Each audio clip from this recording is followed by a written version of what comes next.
কেন জানি এই অচেনা অজানা ও বলছে ও স্বামীর নাম নাকি হরিশ্চন্দ্র। তাই তো কেন জানি শোনা মাত্রই তার কণ্ঠটা আমার সুপরিচিত মনে হচ্ছিল। না না, একটিবার জিজ্ঞাসাবাদ করে দেখি না কেন। নারী, তুমি বললে যে তোমার স্বামীর নাম নাকি রাজা হরিশ্চন্দ্র, তাহলে তুমি তার কে হও? তার শুনে কি করবে? না না, আমার খুব শুনতে ইচ্ছে করছে, বলো না তুমি তার কে হও। যদি ইচ্ছে করে তো শোনো, আমি তারই হতভাগা সহধর্মিণী রানী সুভা। সুভা? সুভা? কে তুমি? কেন এই নামটা শুনে চমকে উঠলে? আর কেনই বা তুমি আমার দিকে ধেয়ে আসছো? চিনতে পারছো না তাই না? চিনতে পারছো না তুমি? কি করে চিনবে? আজ তো আমি রাজা হরিশ্চন্দ্র নই, তবে কণ্ঠটা যদি একটিবার তোমার সুপরিচিত হয় তবে দেখে নাও, আমি তোমার হতভাগা স্বামী রাজা হরিশ্চন্দ্র। স্বামী,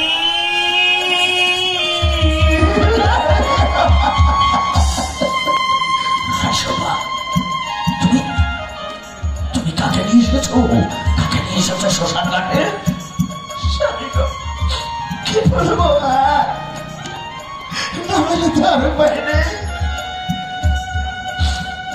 যার জন্য তুমি চিতা সাজিয়েছ, যাকে তুমি মুহূর্তের মাঝে জ্বালিয়ে দিতে চাচ্ছ, সে আর কেউ নয়, তোমার আমার প্রাণের প্রিয় পুত্র রুহিদাস।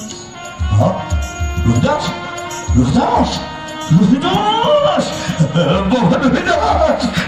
না, তুই আমাকে ছেড়ে দিতে পারিস না, তুই আমার বুকে আয় বাবা, তুই আমার বুকে আয়, তুই আমাকে ছেড়ে দিতে পারিস না। আমি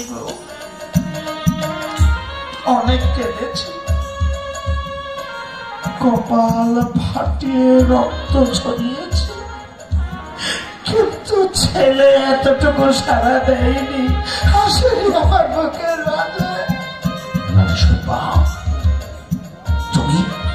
তুমি ছেলের জন্য কপাল ফাটিয়েছ তাই না? ছেলের জন্য কেঁদে কেঁদে বুক ভাসিয়েছ তাই না? কিন্তু না, এই রাজা হরিশ্চন্দ্র এ দূর নয়ন দিয়ে এক ফোঁটা অশ্রু ধরাবে না। হ্যাঁ, এক ফোঁটা অশ্রু ধরাবে না। এই রাজা হরিশ্চন্দ্র সব কিছু সহ্য পারেন একজন বাবা, কিন্তু এটা কোনো বাবা করতে পারে না। সামনে ছেলের মরা মুখ, এই মরা মুখ কোন বাবা সহ্য করতে পারবে না। কি করবো জানো? আমি সব সহ্য করতে পারবো, কিন্তু ছেলের মরা মুখ আমি দেখতে পারবো না। এক্ষুনি দাও দাও করে চালিয়ে দেবো, ওই চিতায় অগ্নি সংযোগ করে দিয়ে দাও দাও করে চলবে চিতা, আর ছেলের সাথে সাথে আমিও ওই চিতায় পুরে ছাই হয়ে যাবো। স্বামী,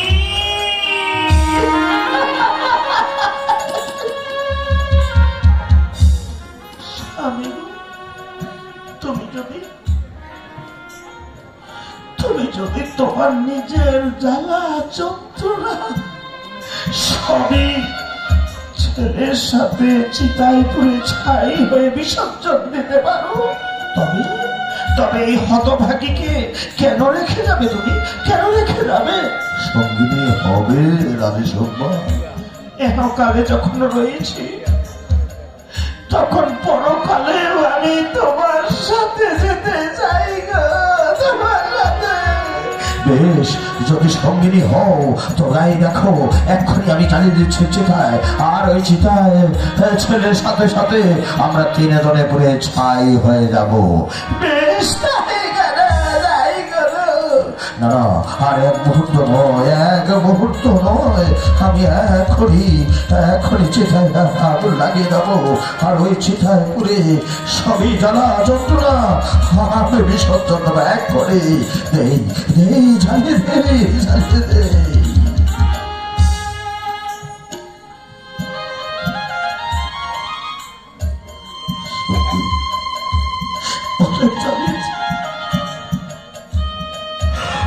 অনেক মৃতদেহ আমি হাত দিয়ে পুড়িয়েছি, কিন্তু আজকের মতো ধাও ধাও করে সেটা কোনোদিন চলেনি। এই শোনো স্বামী, কেন আজকে সেটা আগুন দেওয়া মাত্রই ধাও ধাও করে চললো? তুমি জানো না গো, হয়তো এক চিতায় তিনজনে পুড়ে ছাই হবো বলে চিতায় দাও দাও করে জ্বলছে।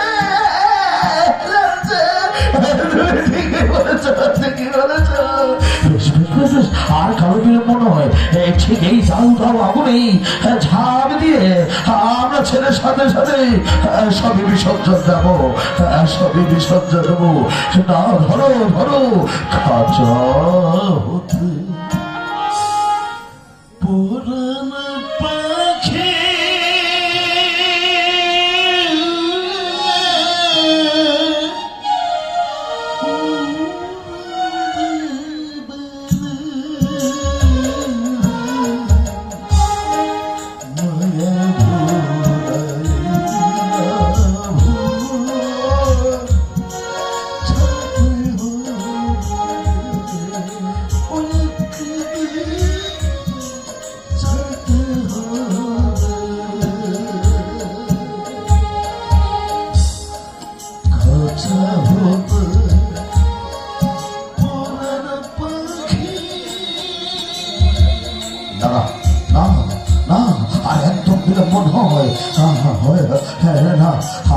আমি এখনই ছেলেকে ধরে ছেলের সাথে সাথে আমি পুরে চাই হয়ে যাবো। না বাবা, না ধরো ধরো, আর একদম খারাপ হয়ে যাবো না, ধরো চলো আগে শব্দে দাঁড়াও রাজা হরিশ্চন্দ্র। মণিবর কেন আপনি চিতার আগুনে ভেজে জানিয়ে দিন, দাও দাও ঘরে জন্মে চিতা, আর ওই চিতাই পুড়ে আমি ছেলের সাথে ছাই হয়ে যাব। শোনো রাজা হরিশ্চন্দ্র, যার উপর অভিমান করে তুমি নিজেকে নিঃশেষ করতে চাচ্ছ, আমি তাকে তোমার বুকে ফিরিয়ে দিচ্ছি। নাও শুয়ে দাও। আগে শব্দী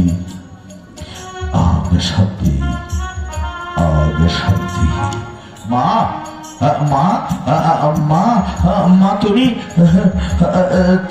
তুমি আমায় এই শ্মশান ঘাটে কেন নিয়ে এসেছো মা? আর ওই কালো ভূতের মতো লোকটি কে? বাবা রবি, তুই যাকে কালো ভূত বলছিস সে আর কেউ নয়, তোর প্রাণের প্রিয় বাবা। বাবা বাবা বাবা বাবা, তুমি এতদিন কোথায় ছিলে বাবা? আমাদেরকে ফেলে কোথায় গিয়েছিলে তুমি?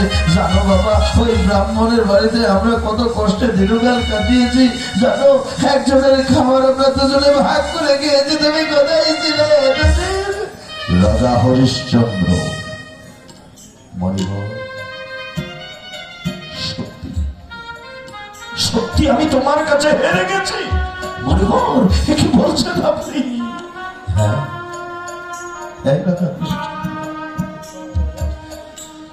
যতটুকু সাধন ভজন ধ্যান ধারণ করে তপবনে আমি ধর্ম সঞ্চয় করতে পারিনি, তার চেয়ে অধিক ধর্ম সঞ্চয় করেছিস তুই, মানুষকে সেবা করে, মানুষকে দান করে। মণিবর, কি বলছেন আপনি? হ্যাঁ রাজা হরিশ্চন্দ্র, তোমার সহধর্মিনী শোভা যার কাছে বিক্রয় হয়েছিল, সেই ব্রাহ্মণী নয়। মণিবর কে এসেছে? সে হলো স্বয়ং শিব পার্বতী। মণিবর, আমি স্বয়ং মহাদেবের সেবা করতে পেরেছি। হ্যাঁ মা, আসলে রাজা হরিশ্চন্দ্র, তুমি যেই কালুডমের কাছে বিক্রয় হয়েছিলে সেই কালুডম নয়, মণিবর খেয়েছে সে হলো স্বয়ং ধর্মরাজ। মণিবর, আমি ধর্মরাজের সেবা করতে পেরেছি। হ্যাঁ রাজা হরিশ্চন্দ্র, সত্যি আমি তোমার কাছে হেরে গেছি। আরে মনের কাজ হচ্ছে সাধন ভজন ধ্যান ধারণ তপস্যা করা। ওসব রাজ্য নিয়ে আমি কি করব? ওসব ধনভাণ্ডার নিয়ে আমি কি করব? ওসব রাজ সিংহাসনের সুখ আমায় আমি কি করব? মরিব, হ্যাঁ আমি সত্যি তোমার কাছে হেরে গেছি। আজ বুঝলাম যতটুকু সাধন ভজন ধ্যান ধারণ তপস্যা করে ধর্ম সঞ্চয় করানো যায় না, তার চেয়ে অধিক ধর্ম সঞ্চয় হয় মানুষকে সেবা করে, মানুষকে দান করে। মরিব, যাও রাজা হরিশ্চন্দ্র, নিজ রাজ্যে ফিরে যাও, স্ত্রী পুত্রকে নিয়ে। আর গিয়ে তুমি আবার রাজা সিংহাসনে বসো, তুমি রাজ্য পরিচালনা করো। আর এই আশীর্বাদই আমি করছি, যতদিনে ধরাধাম থাকবে ততদিন তোমার নাম স্বর্ণ অক্ষরে লেখানো থাকবে, দানবী রাজা হরিশ্চন্দ্র, দানবী রাজা হরিশ্চন্দ্র। মনে আমাদের শেষ প্রণাম তব চরণে। ধন্য হও, ধন্য হও। এবার আমি আসি। আগে শান্তি, আগে শান্তি, আগে শান্তি। বাবা, বাবা, মণিবর যা বলে গেল তাকে সত্যি সবই? হ্যাঁ হ্যাঁ হ্যাঁ বাবা রহি, স্বামী গো, আবার তাহলে আমরা নিজ রাজ্যে ফিরে যেতে পারবো? হ্যাঁ রণেশ্বর বাবা, ও বাবা, হ্যাঁ দেখো বাবা, তুমি রাজা হয়ে বসবে রাজ সিংহাসনে, মা তোমার পাশে রানী হয়ে, আর আমি এই শোনো, তুমি থাকবে তোমার মা আর তোমার বাবা হৃদয়ের মাঝে। ঠিক আছে বাবা, তাহলে চলো নাচতে নাচতে গাইতে গাইতে আমরা নিজের রাজ্যে ফিরে যাই। ঠিক আছে, বসিয়া কদম্ব তলে বাজায় বাসি বন্ধ সে মরা, বাজায় বাসি বন্ধ সে মরা। নির্জনা যমুনার কোলে বসিয়া কদম্ব তলে বাজায় বাসি বন্ধ সে মরা, বাজায় বাসি বন্ধ সে মরা। বাসিতে কি মধু ভরা আমারে করিল সারা, এই আমি নারী ঘরে টাকা দা। কালার বাসি হল করে শুধু রাধা নাম, কালার বাসি হল করে শুধু রাধা নাম। কুল মধু কুল মান মজা, বাজায় বাসি বন্ধ সে মরা। বাজায় বাসি বন্ধ সে মরা,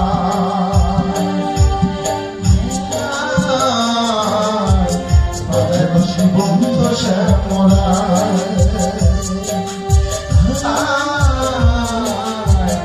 বাজায় বাসি বন্ধ সে মরা। সুধী ভক্তমণ্ডলী তথা দর্শক শ্রোতা, দানবীর রাজা হরিশ্চন্দ্রের পালা খায়নি আংশিক দৃশ্য দেখিয়ে এখানেই সমাপ্ত ঘোষণা করছি। তো রাত তো খানিকটা রয়েছে, কমিটির মধ্যে যে কি বলে পালা কি আরো চালাতে হবে নাকি?